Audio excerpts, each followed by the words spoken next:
My name is Marcus. I'm 31 years old. After losing my job in the city, I ended up moving back to my family's old farmhouse in rural Montana. The place had been sitting empty for almost 3 years since my aunt passed away. It's about 20 miles from the nearest town, surrounded by nothing but wheat fields and prairie grass. The isolation seemed peaceful at first. The house itself is from the 1940s. Wooden siding that needs paint, windows that rattle in the wind, the kind of place where you can hear every sound for miles. But rent-free was rent-free, and I needed time to figure out my next move. The first week was unremarkable. I spent my days fixing things up and my nights reading by lamplight. No internet, barely any self-service. Just me and the emptiness. Then the tapping started. It was on the ninth night, around 2:30 a.m. I was half asleep when I heard it. Tap, tap, tap. 3 rhythmic taps on the kitchen window. Then silence. I figured it was a branch, even though there weren't any trees close to that side of the house. The next night, same time, same pattern. Tap, tap, tap. But this time on a different window, the one in the bathroom. I got up and checked outside with my phone's flashlight. Nothing there. No branches, no animals. Just empty darkness stretching out forever. It kept happening. Every single night at 2:30 a.m., 3 taps on a different window each time. Kitchen, bathroom, living room, bedroom. Always moving around the house. Always the same rhythm. I started staying awake, waiting for it. On the 5th night of tapping, I was ready. I stood in the dark living room with a baseball bat and my phone. When the tapping came on the front window, I threw the door open immediately.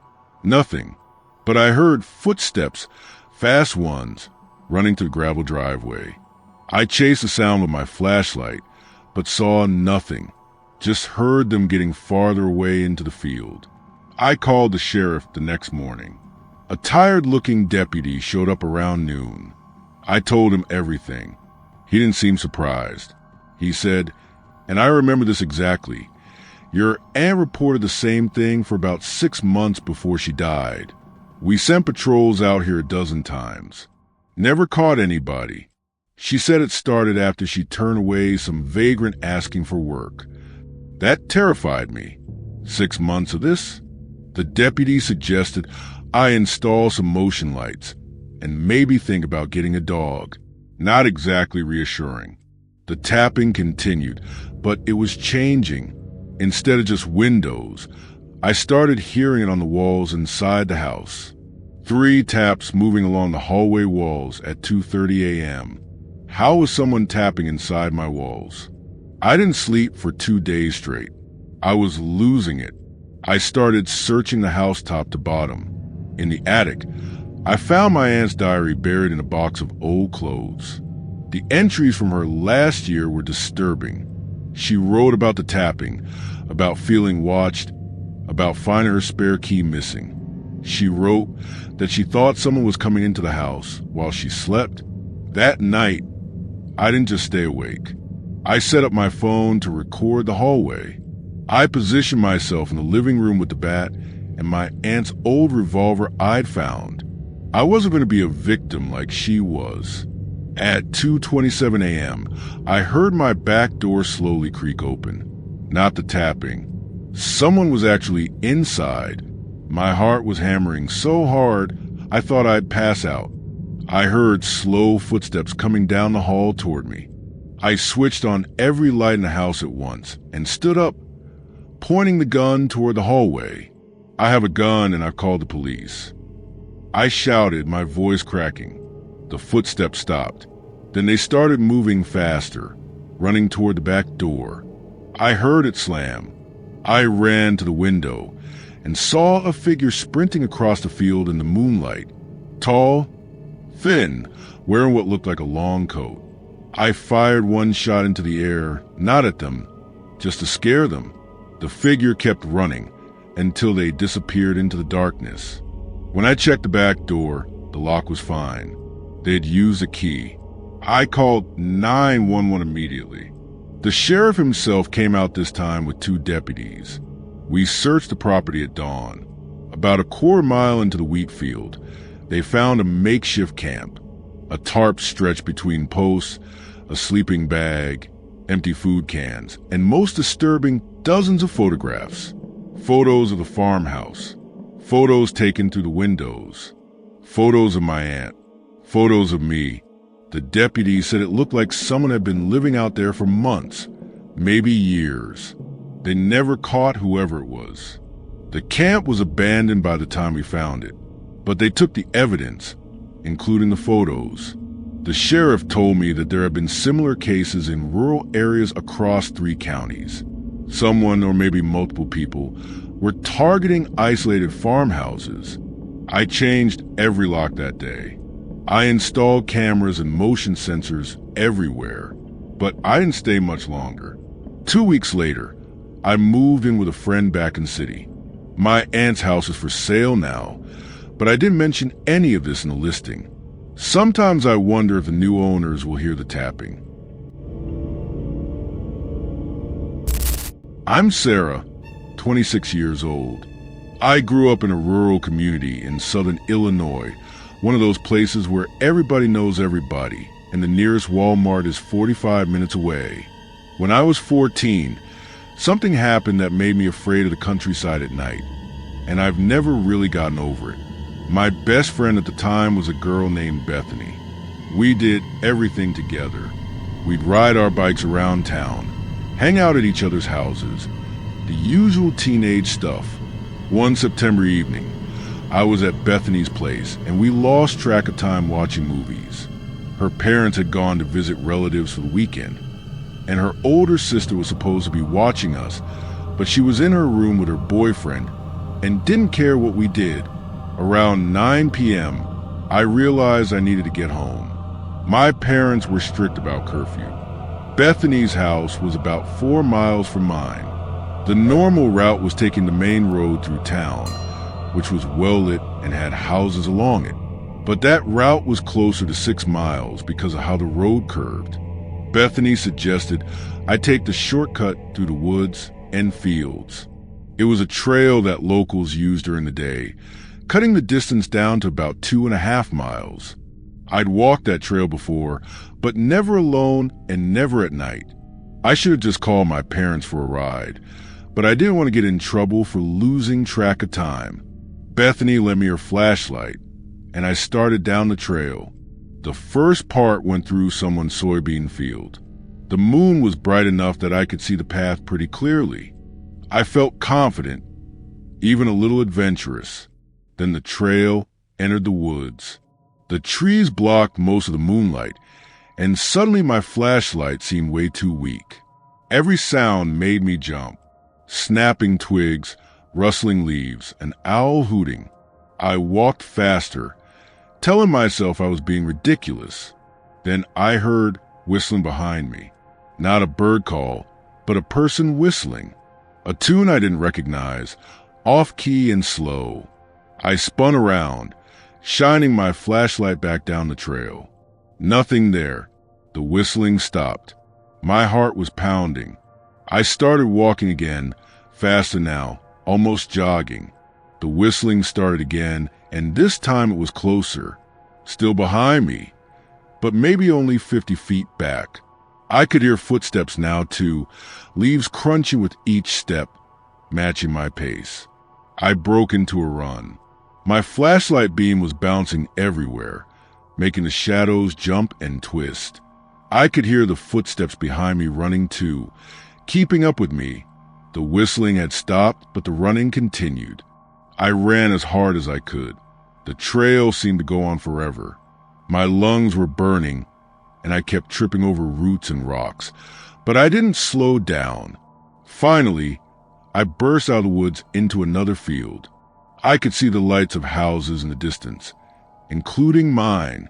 I ran across that field faster than I've ever run in my life. I kept looking back, and in the moonlight, I could see a dark figure standing at the edge of the woods, just watching me run.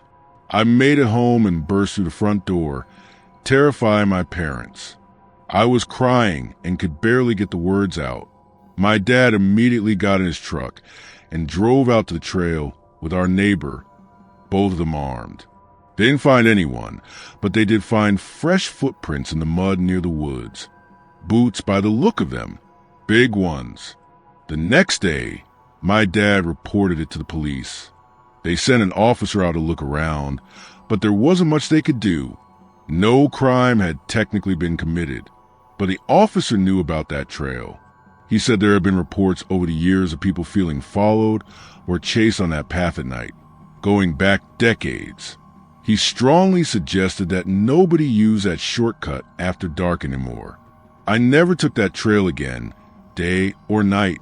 A few years later, when I was in college, I heard from my mom that they'd arrested a man who'd been living in a hunting cabin deep in those woods. Apparently, he'd been squatting there for years, stealing from nearby properties and watching people.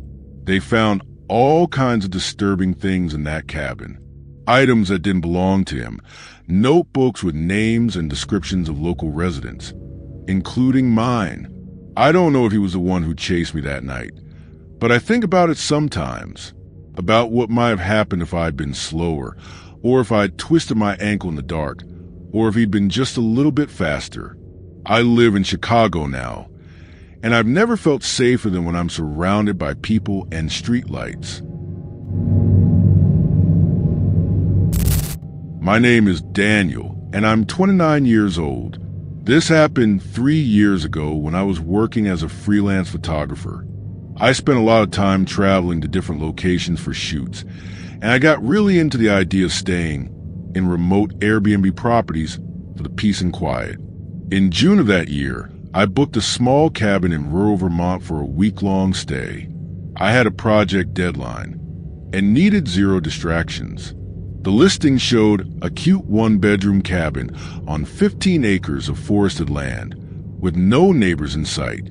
The host, an older woman named Patricia, had excellent reviews, perfect for my needs. I arrived on a Sunday afternoon. Patricia met me at the property to give me the keys and show me around. The cabin was exactly as pictured, small but comfortable, with a wood-burning stove, a tiny kitchen, and large windows overlooking the forest. Patricia was friendly, maybe a little chatty, but nice enough. Before she left, she mentioned something odd. Just so you know, there's an old root cellar around the back of the cabin. It's locked, and I don't have the key anymore. The previous owner sealed it up years ago. Don't worry about it. Just wanted to mention it in case you noticed the door. I thanked her and didn't think much of it. The first 2 days were perfect. I worked during the day, went for walks in the woods, and enjoyed the total silence at night. No cars, no people, no noise pollution. Just nature and my thoughts. On the third night, something woke me up around 3 a.m. A scraping sound like metal on metal. I laid there listening, trying to figure out where it was coming from. It seemed to be coming from outside, somewhere near the back of the cabin. I got up and looked out the back window. In the moonlight, I could see the root cellar door Patricia had mentioned. It was one of those old-style cellar doors, the kind that opens at an angle from the ground, and it was moving, not swinging open, but shaking slightly, like someone was pushing on it from below. The scraping sound was coming from there. I watched for a few minutes, but eventually it stopped. I convinced myself it was an animal or the wind, even though there was no wind that night. The next evening, I was making dinner when I heard the scraping again. This time it was still light out, around 7 p.m. I decided to go check it out. I walked around the back of the cabin and approached the cellar door. It was secured with a heavy padlock and chain, both rusted with age. I knelt down and called out, "Hello? Is someone down there?" Stupid question, but I asked it anyway. Nothing. Total silence. Then, from below, I heard a single knock, deliberate and clear. One knock in response to my voice. I backed away from that door, so fast I almost fell. I went inside, locked every door and window, and called Patricia. She didn't answer. I left a voicemail asking about the cellar and whether anyone else had access to property. She called me back an hour later. She sounded concerned when I described what I'd heard. She insisted that nobody could be in the cellar because it had been sealed for 12 years. She said the previous owner had closed it off after problems with animals getting in. She offered to come by the next day to check it out, but I told her I'd wait. That night, the scraping returned at 3 a.m., louder this time, more insistent. Then I heard something new, a voice, muffled and distant, but definitely human. It sounded like someone calling out, but I couldn't make out the words. I didn't sleep the rest of that night. I sat in the living room with my car, keys in my hand, ready to leave at any sign of trouble. Patricia showed up the next morning with her husband and a bolt cutter. We all went to the cellar door together. Her husband cut through the chain and padlock, and we pulled open a heavy door. A set of stone steps led down into darkness. The smell that came up was awful, like rot and mildew. Patricia's husband had a big flashlight, and he went down first. I stayed at the top, not eager to see what was down there. He was down there for maybe 3 minutes before he came back up, his face pale. He said the cellar was empty except for some old shelves and broken jars. But there was something disturbing. Fresh scratch marks on the inside of the door. Deep gouges in the wood, like someone had been clawing at it from the inside. And in the dirt floor, someone had scratched out words. "Help me and let me out." We called the police immediately. When they arrived and investigated, they found something even more disturbing. Hidden in the corner of the cellar, under some rotted burlap sacks, was a sleeping bag, water bottles, and food wrappers. All recent. Someone had been down there, but the entrance had been padlocked from the outside. There was no other way in or out. The police searched the property and surrounding woods, but didn't find anyone. They theorized that someone might have been squatting in the cellar and locked themselves in accidentally, then escaped somehow before we opened it. But that didn't explain the scratches or the messages. And it didn't explain how they could have been making noise if they'd already escaped. I packed my things and left that day. Patricia refunded my money without question, apologizing repeatedly. A few weeks later, she emailed me to say that the police had closed their investigation without finding anyone. But she decided to sell the property because she couldn't stop thinking about it. She mentioned that after I left, other strange things happened. Items moved around inside the cabin when nobody was there, doors found unlocked that she'd secured, and neighbors reported seeing lights in the cabin windows late at night when it was supposed to be empty. I never found out what was really happening at that property. Sometimes I think about those scratch marks and that voice I heard. I wonder if someone was actually trapped down there and got out, or if something else was going on. Either way, I don't do remote cabin rentals anymore.